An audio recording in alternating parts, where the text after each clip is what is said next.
Hello everyone, কেমন আছেন সবাই? আশা করছি সবাই ভালো আছেন। আর মোটামুটি আমরাও ভালো আছি। তো আজকে আমাদের যে বিষয় সম্পর্কে আলোচনার বিষয় হলো আমাদের কম্পিউটার অপারেটিং সিস্টেম। অনেকেই আছেন কম্পিউটার দিয়ে কিছু করতে চায়, কিন্তু আসলে সময় স্বল্পতা এবং কাজের ব্যস্ততায় হয়ে ওঠে না। ভাই, এখন কিন্তু দেশ উন্নতির দিকে আগাচ্ছে। আপনি চাইলে তথ্য প্রযুক্তির ব্যবহারে অনেকটা এগিয়ে যাইতে পারেন। তো আমি সেই বিষয়ে এখন কিছু আলোচনা রাখবো আপনাদের কাছে। তো আলোচনার পূর্বেই বলে নিচ্ছি ভাই, ভিডিওর কিন্তু কোনো আগাগোড়া নাই। অর্থাৎ ভিডিও আজকে শুরু করছি, কালকে যেও থামতে পারে এই টপিক উদ্দেশ্যে।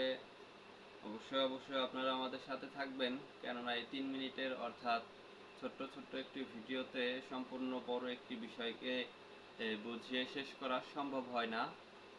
তো আমি এই কারণে সবসময় চেষ্টা করি আপনাদেরকে সঠিকভাবে সুন্দরভাবে কথাগুলো বুঝিয়ে দেওয়ার জন্য। এবং যারা যারা শেষ পর্যন্ত আমাদের ভিডিওর অপেক্ষা করে থাকেন যে হয়তোবা শেষে একটি ভালো কথা বলবো, এই কারণেই কিন্তু আমি তাদেরকে এত ভালোবাসি যে শেষ করার আগ মুহূর্তেই আমি বলে দিই আজকের ভিডিও শেষ।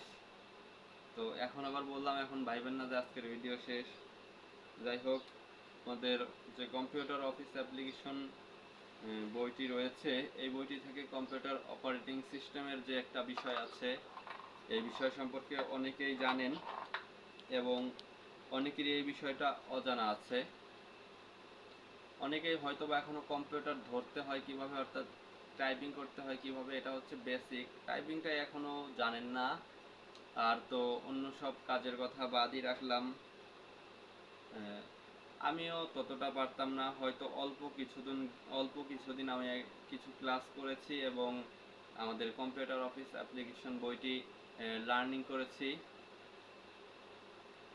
তো এরপরে কিন্তু আমি একটা সময় এটার আয়ত্তে আনার চেষ্টা করেছি।